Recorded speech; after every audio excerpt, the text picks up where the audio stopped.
എടാ നമ്മളിങ്ങനെ നടന്നിട്ടൊരു കാര്യമില്ല. ജനങ്ങൾക്കും നാടിനും ഇതിന് നല്ലതൊക്കെ ചെയ്യാൻ പറ്റണം.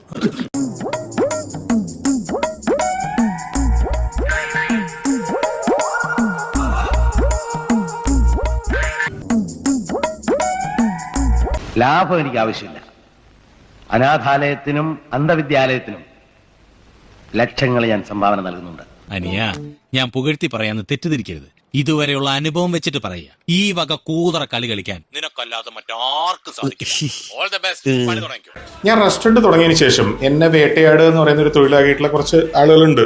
കുറച്ചല്ല, ആയിരക്കണക്കിന് ആളുകളുണ്ട്. നിങ്ങളുടെ പരിപാടി എന്താണെന്ന് എനിക്കും അറിയാം. നിങ്ങൾ എന്തിനാ ചെയ്യുന്നത് നിങ്ങൾക്കും എനിക്കും അറിയാം. എന്നെ മനഃപൂർവ്വം കരിവാരിത്തേക്കാൻ കുറച്ച് ആൾക്കാർ ഇറങ്ങിയിരിക്കുകയാണ്. നീ ഒന്ന് പോടാ, നീ പണ്ടേ ഉടായിപ്പാ.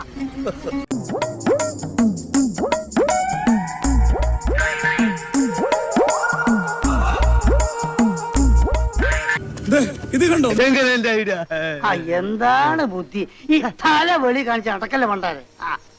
കൈ നനയാതെ മീൻ പിടിക്കണം, മീൻ പിടിക്കണം. ഈ ലോകത്ത് മുതലാളിമാര് മാത്രം പോരാ, പിച്ചക്കാരൻ വേണം. ഈ പാലാ പോലോസ് പിച്ചക്കാരൻ എൻകറേജ് ചെയ്യുന്നവനാണ്. എന്റെ കൊച്ചേട്ട നിങ്ങൾക്ക് കൂടിയോ? 4 ആളെ കണ്ട അവന്റെ തലക്ക് ഭ്രാന്താണെന്ന് അറിയത്തില്ലേ? പിന്നെ വേറൊരു ചോദ്യമുണ്ട്. ഈ മറ്റേ ഇടത് കൈ കൊടുക്കുന്നത് വലത് കൈ അറിയരുത്, അല്ലെങ്കിൽ വലത് കൈ കൊടുക്കുന്നത് ഇടത് കൈ അറിയരുത്.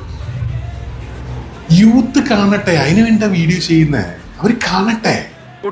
ഇവൻ പറയുന്നത് വിശ്വസിക്കരുത്. ഇവൻ ഭക്ഷണം കഴിക്കാനും കള്ളം പറയാനും മാത്രമാണ് വാ തുറക്കുന്നത്.